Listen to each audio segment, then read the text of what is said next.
Mr. Wilson was a very rich man, but he had no children. When he died, he left his house and his money to his nephew, Mr. Humphreys. Mr. Humphreys was surprised because he had never met his uncle, Mr. Wilson. Mr. Humphreys left his job in an office. He went to live in his new house in the country. Mr. Humphreys was shown round the house by Mr. Cooper. Mr. Cooper was the estate manager. His job was to look after the house and gardens. "It's a fine house, Mr. Humphreys," said Cooper. "We all hope you'll be very happy here. The gardens are beautiful. I hope you like gardens, Mr. Humphreys." "Yes, I do," said Humphreys. "Very much." "Mr. Wilson's grandfather started the gardens in 1780, Cooper said. "The old gentleman went to Italy and came back with some strange ideas." Humphreys looked across the garden. "I see there is a Roman temple," he said. "Yes, sir, there is," said Cooper. "Shall we go and look at it?" The two men walked through the beautiful large gardens. There were many paths, with trees and bushes on either side. The Roman temple was on top of a small hill. There was a pile of stone blocks inside the temple. "What are these stone blocks for?" Humphreys asked.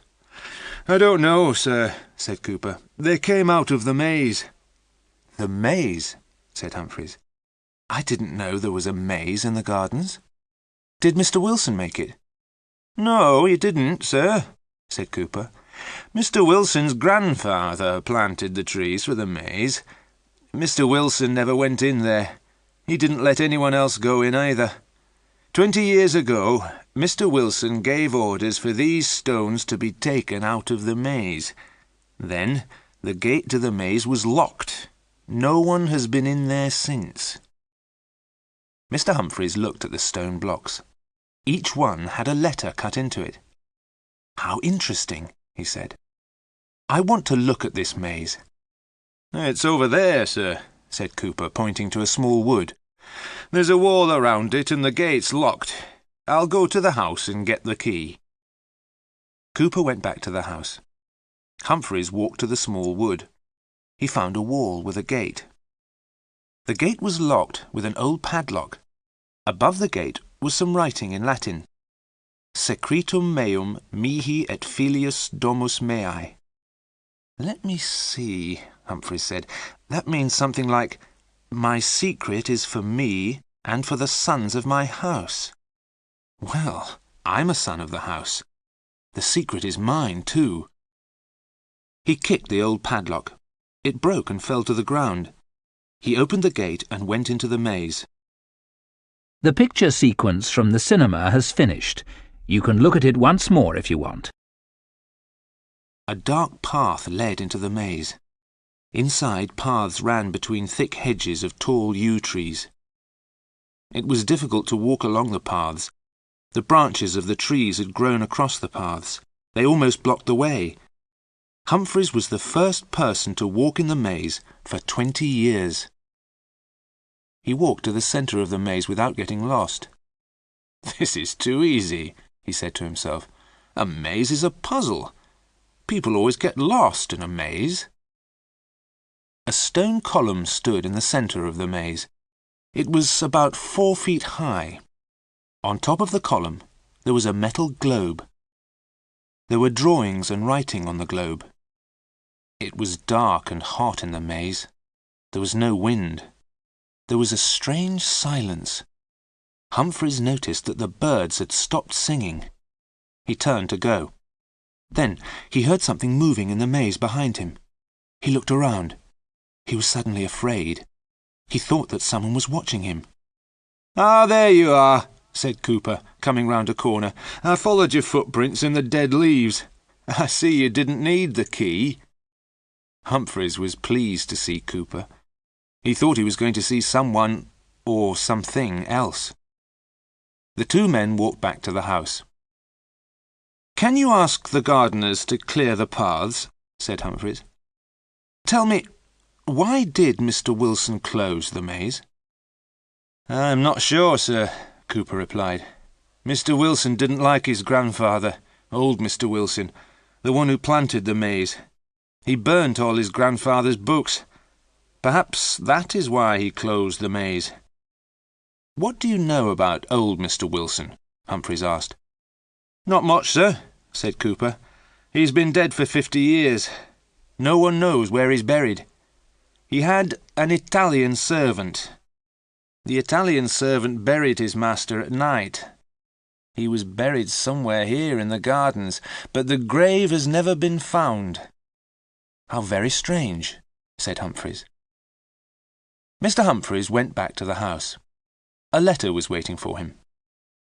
Bentley Manor, the 14th of August, 1880. Dear Mr. Humphreys, you don't know me, but I am your neighbour. I am writing a book on English gardens. May I visit your garden? I am interested in the maze. I asked your uncle many times to let me see the maze, but he never let me see it. I hope you will let me see it. Also, I'd like to have a plan of the maze. I hope this is possible. Your neighbour, Lady Wardrop. Mr. Humphreys immediately replied to Lady Wardrop's letter. He invited her to visit the gardens the next day. He promised to give her a plan of the maze. "I shall draw a plan tomorrow morning," he said to himself. The picture sequence from the cinema has finished. You can look at it once more if you want. He spent the evening in the library. There were thousands of books. He saw a very thin book on a high shelf. It was called The Secret of the Maze. He took the book to his bedroom. He wanted to read it before he fell asleep. He looked out of the bedroom window. There was a bright moon in the sky. The gardens were beautiful in the moonlight. White moonlight shone on the Roman temple. There was a red light in the maze. Something was burning. "Of course," Humphreys said to himself, "the gardeners cleared leaves from the paths of the maze this afternoon. They lit a fire to burn all the dead wood and leaves. The fire is still burning." There was one strange thing Mr. Humphreys did not like about the gardens.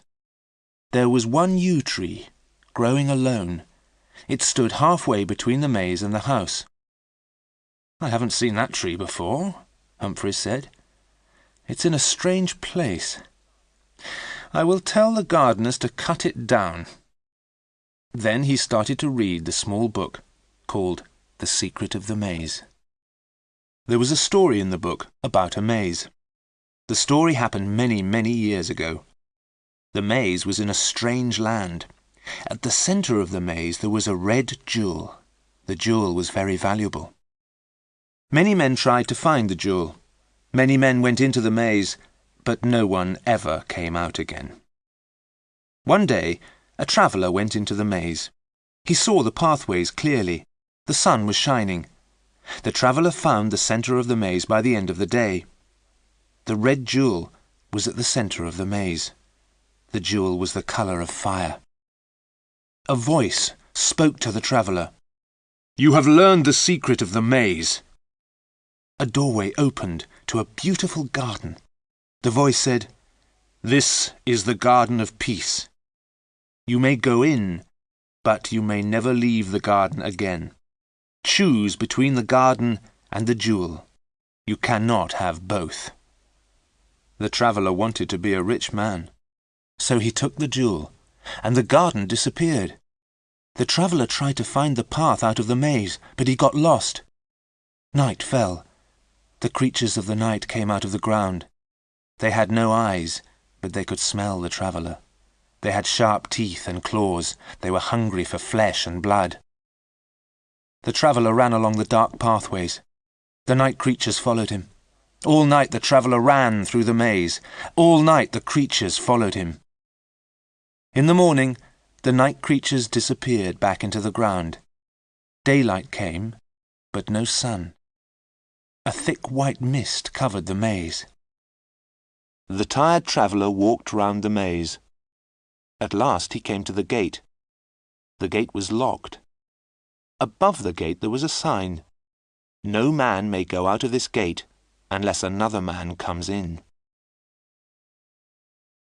The traveller called through the gate to the people outside. "Come in and let me out. I know the secret of the maze. I have the jewel. Come in here and I will make you rich." But no one came. Humphreys put the book down and fell asleep. He started to dream. He was afraid. He was not in his bed. He was standing inside a gate. He was holding something in his hand. It was hot and red. It shone with a red light. There was a white mist all around him. He was calling out loudly, "Help me! Help me! Open the gate!" A face appeared at the gate. He thought he knew the person's face. The person smiled. He was opening the gate. Humphreys felt happy. "Free," he thought, "free at last!" Then he looked at the man who was opening the gate. He knew the man's face. It was himself. "No, no!" Humphreys cried out and woke up. He was on the floor beside his bed. The book he had been reading was gone. It was never found again. The picture sequence from the cinema has finished. You can look at it once more if you want.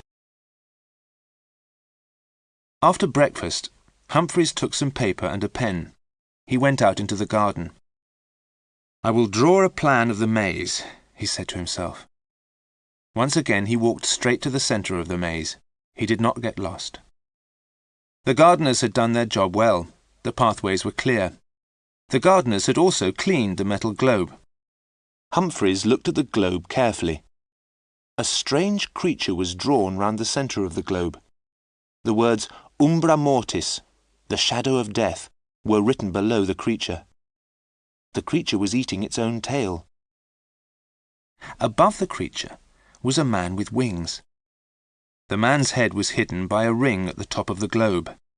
Around the ring was written "Princeps Tenebrarum," the Prince of Darkness. The globe was very strange. Perhaps old Mr. Wilson had brought it back from Italy.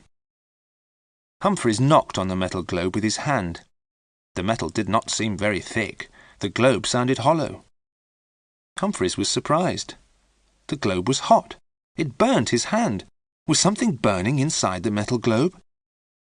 He walked away from the globe. He started to draw a plan of the maze. It was difficult, and he made mistakes. Then it started to rain. Humphreys stopped drawing and went back to the house. In the afternoon the rain stopped. Soon after lunch, Lady Wardrop arrived. "It is very kind of you to let me see your gardens," Lady Wardrop said. "Tell me, do you have a plan of your maze?" "I started to draw one this morning," Humphreys said. "Oh, good," Lady Wardrop said. "Could you let me have a copy for my book?" Lady Wardrop talked about gardens. She had visited all the famous gardens in England. Humphreys listened politely and led her to the entrance of the maze. "Do you know the way to the centre of the maze?" asked Lady Wardrop. "Certainly," said Humphreys. "Please follow me." They walked around inside the maze for a quarter of an hour. They walked round and round in circles. Mr. Humphreys could not find the centre of the maze. "I am very sorry, Lady Wardrop," he said.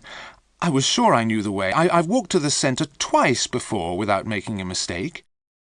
Lady Wardrop was hot and red in the face. "I've seen many mazes," she said, "but not one like this. It makes me feel strange." "Why?" Humphreys asked. "Look," said Lady Wardrop, pointing to a tree. "Here's my handkerchief. We came along here 5 minutes ago. I put my handkerchief on a tree on the right-hand side of the path. Now we've come this way again, but my handkerchief is on the left-hand side." "That's because we've come from the other direction," Humphreys said. "I'm not so sure," Lady Wardrop said. "Also, have you noticed those holes in the ground? There is one on the left-hand side of each corner." "Those are probably where the stone blocks came from," said Humphreys. "We're near the gate. Shall we leave the maze and I'll show you the stone blocks?" He took Lady Wardrop to the Roman temple. He showed her the stone blocks.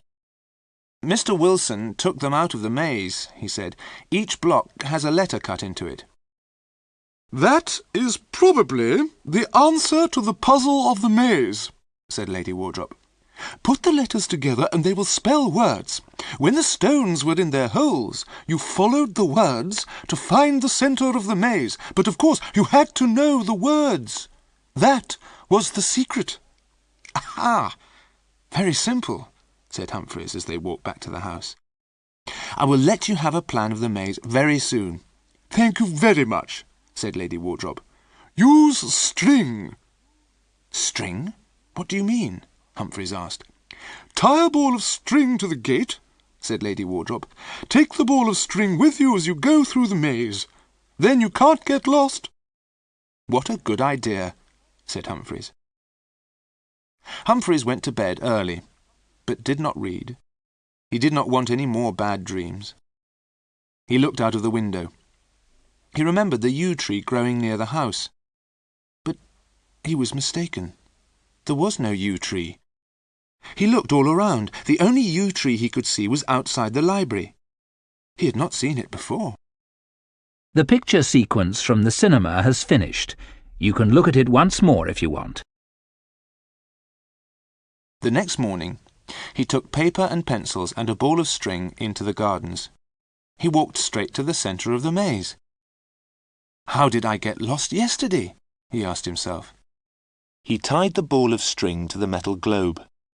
Then he walked back to the gate carrying the ball of string. The string went from the centre of the maze to the entrance. Now it was easy to draw a plan, but it took him all day. He finished in the late afternoon and went back to the house for tea. There was a note from Lady Wardrop. The 16th of August. Dear Mr. Humphreys, thank you for showing me the maze. You won't forget to give me a plan, will you?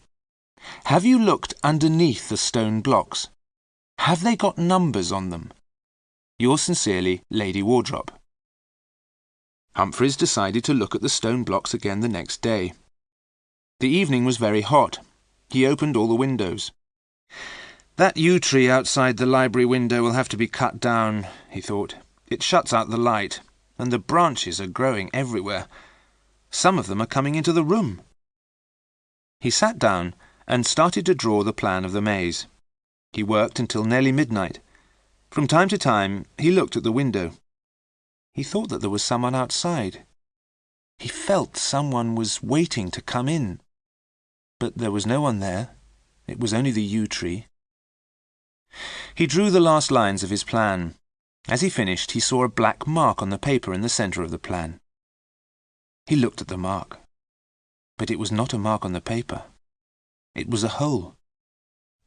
Humphreys saw the black hole becoming larger and larger. He looked down into the hole. There was something at the bottom of the hole.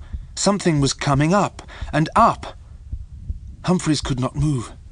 He looked at the thing that was coming nearer and nearer. It was grey and black. It was a ball with 2 holes for eyes. It came nearer, and Humphreys saw a face. It was a horribly burnt face. The thing reached out 2 black arms to pull Humphreys down into the hole. Humphreys screamed. He threw himself backwards. He tried to get away from the burnt face and arms. He cried out as he hit his head on the wall. Then everything went black. A doctor came to see Mr. Humphreys. "Mr. Humphreys needs a long rest," the doctor told Mr. Cooper. "He is speaking very strangely. He is talking about some stones in a Roman temple. He wants you to go and look at them. He wants to know if there are numbers on them. Mr. Humphreys wants to know if the letters on the blocks spell words. Also, he wants you to open the metal globe in the centre of the maze," the doctor went on. "After that, he wants you to cut down the maze and burn the trees." Lady Wardrop came to the house when she heard of Mr. Humphreys' illness. The gardeners were busy cutting down the maze and burning the yew trees. Cooper came up to her and said, "Excuse me, Lady Wardrop, but we've got 2 strange things here. Shall I show them to Mr. Humphreys?" "Let me see them," said Lady Wardrop. The first thing was a broken metal globe. Inside the globe was the burnt body of a man. "We think it's the body of old Mr. Wilson," said Cooper. "We never found out where he was buried." The second thing which Cooper showed Lady Wardrop was a row of stone blocks. They were outside the Roman temple. "There was a number on the bottom of each block," said Cooper. "I put them in order. I'm afraid I don't know much Latin, Lady Wardrop. Can you tell us what it means?" The words on the blocks said, "Penetrans ad interiora mortis." "I think it means the path to the centre of death," said Lady Wardrop. The picture sequence from the cinema has finished. You can look at it once more if you want.